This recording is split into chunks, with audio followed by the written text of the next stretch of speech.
Thank you very much. Actually, we are a little bit late.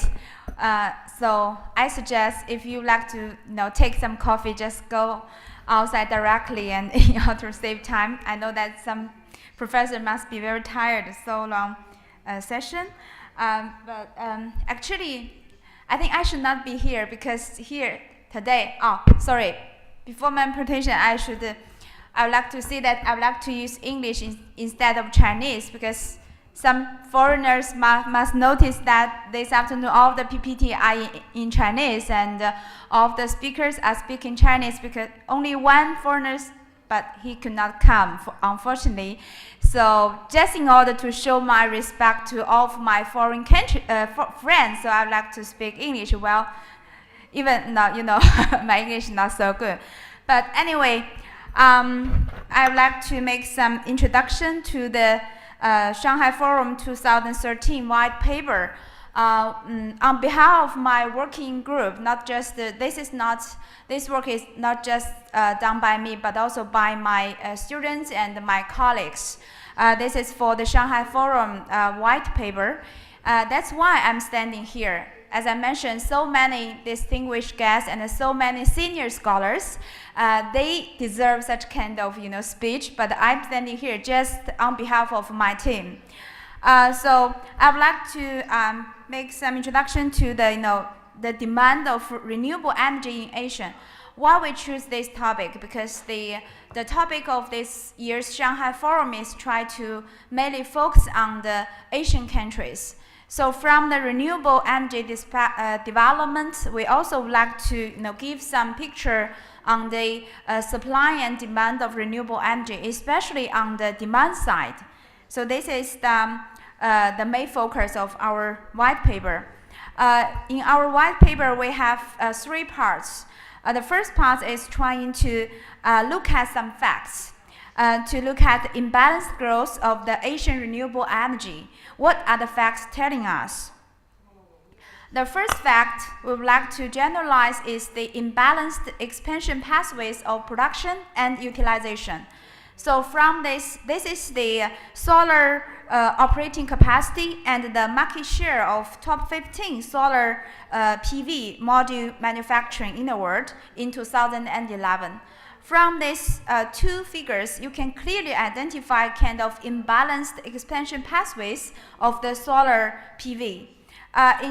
You see that in terms of the top solar PV manufacturing, share of the Asian manufacturers account for around 1/3. But in terms of the installed capacity, it's much lower than this, especially for China, as we know that our manufacturing capacity is around 30%, but the installed capacity just less than 5%. And this also, the similar things also happen in the wind power industries. A little better than the solar industries, but still a great imbalance. For example, China, our manufacturing capacity is around 26.7%, but the installed capacity is just 17%. India also, they have 7.7% of manufacturing capacity, but the installed capacity just around 3%. The second fact is the concentrated inflow of capital to Asia in the renewable energy development. From this figure, you can clearly identify that Asian have been, the largest, the region have the largest inflow of the capital investment in the renewable industries. So if you compare the historical trends of Asia with other regions, you can clearly identify that its historical trend is also different from other regions. Almost no influence from even after the economic crisis. And the third fact I would like to generalize is the relative low share of the non-hydro renewable energy. So this is the historical trend of the renewable energy generating capacity in Asia. So from this figure, actually you should be very careful because the right axis is the total and the hydroelectricity, and left. And the right axis is for the wind, the geothermal, and the solar. So the unit is different.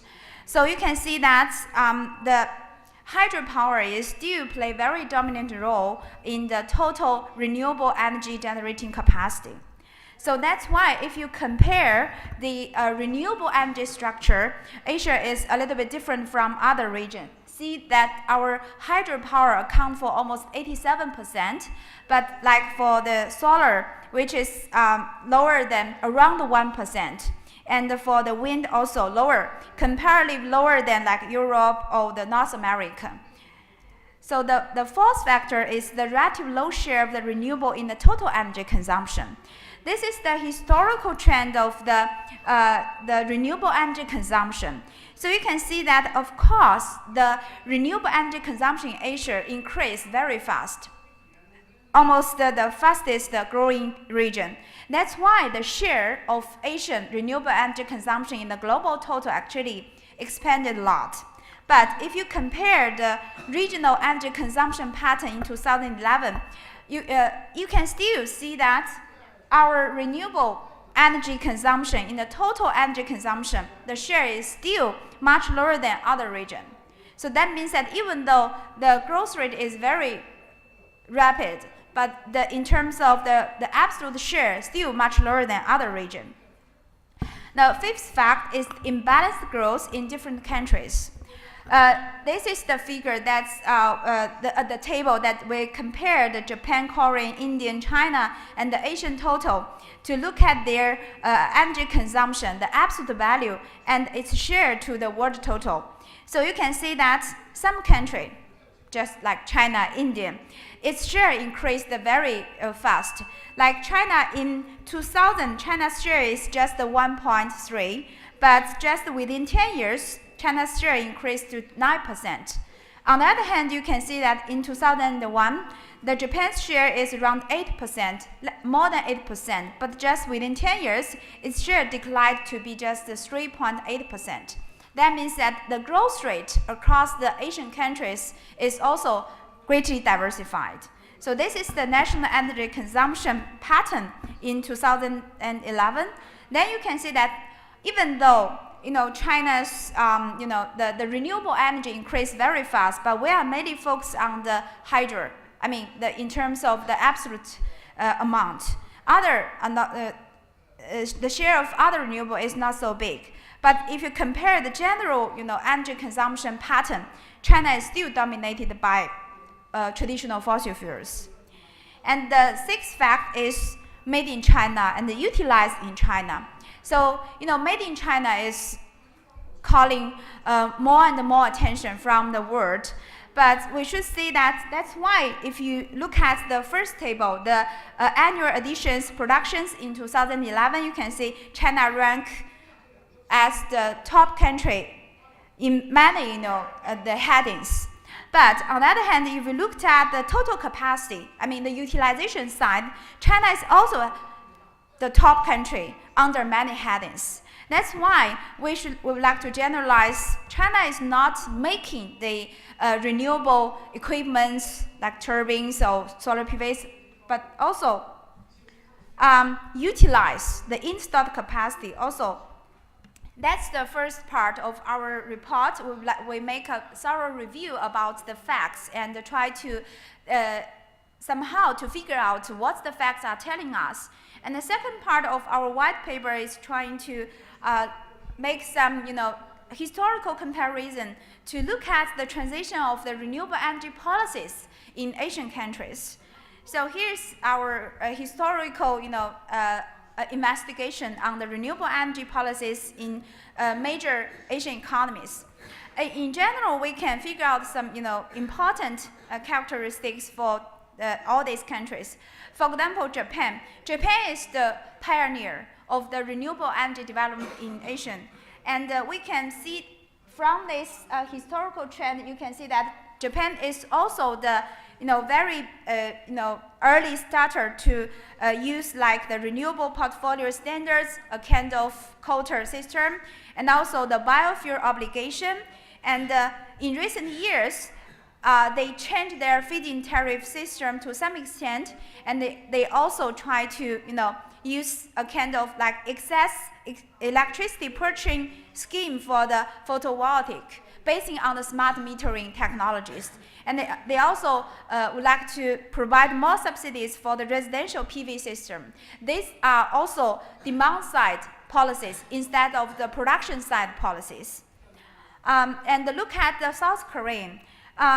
Their starting year is later than Japan, and now their their policy scheme is still command and control type. And just in recent years, they start the renewable portfolio standards in 2012.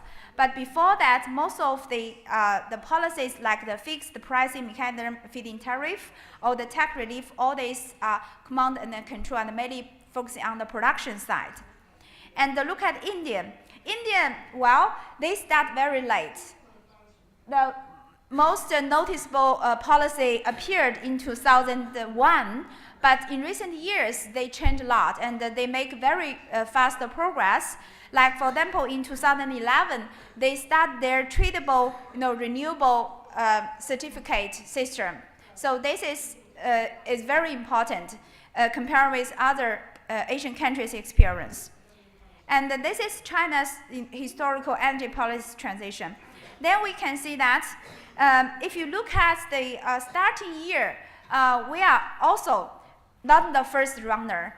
In terms of the production, we are also the second runner. But in terms of the utilization, we are not the first runner. But we work very fast.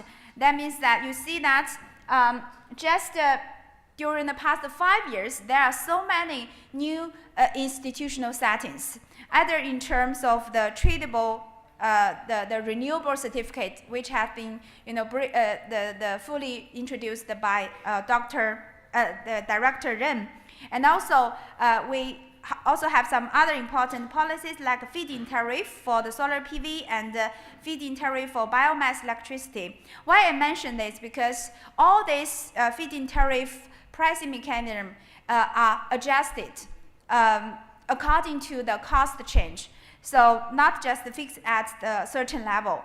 This is the China's case.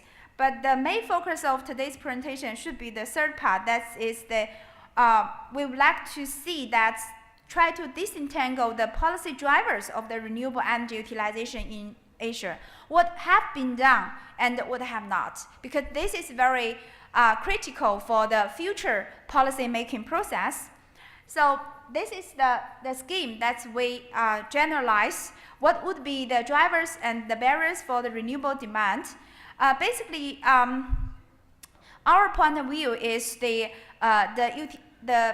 to foster the renewable energy demand, we need two kinds of policies, two groups of policies. The first is the direct demand creation. I mean, this is made from the electricity utilities. Like mentioned by Dr. Jiang, she said that renewable and the power grid company is just one unit. That's true, because if you like to create some direct demand, then you have to create the demand from the electricity utilities. So that's why we need to have some direct demand creation. And the final demand is just following the such kind of electricity utilities, because in China, the price of electricity is highly regulated. The final demand, they cannot get direct price signal from the market. They can only get price signal from the power grid companies. That's why the direct demand creation is very important. But we also have some indirect demand creation channels, which is the green job creation. So that's why I never discussed with Professor Zhang Xiliang on this issue, but you can immediately identify we have same idea. I mean, the green job creation. But the green job, my point of view is the green job creation is a kind of, it's a demand side effect. That means that more green jobs, that means more people are involved in the green activities, and in order to achieve such a growth effect, in order to achieve such an employment effect, they will have more incentive to buy the green power. So this is a kind of demand effect, not direct, the indirect. But this can actually have great spillover effect to all the industry sectors. So through the growth effect and the employment effect. But today's focus is the direct demand creation. For the direct demand creation, we use such kind of institutional discussion. Actually, I should here also would like to appreciate Li Junfeng, Dr. Li Junfeng's work, because she did a lot of work on the renewable energy development. Such kind of basic institutional settings is basically taken from his masterpiece made several years before. So we would like to see that the direct demand creation is based on such kind of institutional settings. That means that legislation is very important, because this is the basis for the mandatory actions. Then we need such kind of 5 institutional settings. The first one is the mandatory target, because this is the public goods supply. So we need the mandatory targets instead of the fully market-based one. And we also need the grid connection obligation, also because of such kind of natural monopoly and the intermittent power sources. So we need the grid connection obligation. And we also need the differentiated pricing system, because this is the renewable is different from other traditional fossil fuel. So we need differentiated pricing system, either fixed or market-based or flexible system. And we also need a cost sharing system. That means that the developed region and the developing region and different stakeholders in the market, they should share the cost. That means that we need the cost sharing system. And we also need the public funding system. We need such kind of physical transfer across different interest group. Then we would like to figure out all of the policies can facilitate such kind of institutional settings. For example, for the mandatory targets, we can use the absolute amount. We can also use the renewable portfolio standards. For the grid connection obligation, we can have the protective total amount purchasing obligation. We can also have the net metering for the distributed power generation units. For the differentiated pricing system, we can have the fixed price, that means a feed-in tariff. We can also have some market price based on the peak loading or other factors. We also can have other flexible price. And for cost sharing, we can have the renewable quota obligation, and to generate the optimized price, and we can also charge the additional price on the electricity to support the renewable development. For the public funding system, we can have the tax relief, we can have the public loan or public subsidy, we can also have the favorable loan. So this is the main institutional schemes that we examine the performance of the Asian. Okay, and also we like to look at the green job. So for the mandatory targets, we make some comparison across all these countries. Then you can see all the major Asian economies, they have set up their mandatory targets for the renewable development. The most ambitious country is India, in terms of the annual growth rate. And this is the mandatory target by fuel type. Then you can see that by 2020, China will be the largest wind country, and Japan is still the largest solar country in terms of the installed capacity. And this is the comparison of the differentiated pricing system, feed-in tariff level. Because time is limited, I just show you this is more clear. We compare the feed-in tariff level of the Asian countries with the world average. This column is from the lowest to the highest feed-in tariff level across the whole countries, and the red one is like China, Japan, their feed-in tariff level. Then you can see that for wind, basically China's feed-in tariff level is lower than on a lower level compared with the global level. That may be because, as mentioned by Dr. Jiang, because our average cost is comparatively low. But for Japan, their feed-in tariff level is comparatively higher, at a higher position. For solar PV, you can see that the feed-in tariff level of Asian countries is basically lower than the world average range. And for biomass, China provides biomass feed-in tariff level, which is also at a lower position compared with the world average level.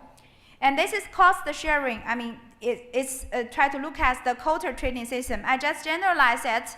China, Japan, India, and South Korean, like India, they have started. And South Korean, they are thinking. And they are trying to start this renewable. And China is also under consideration. I will not go into the detail.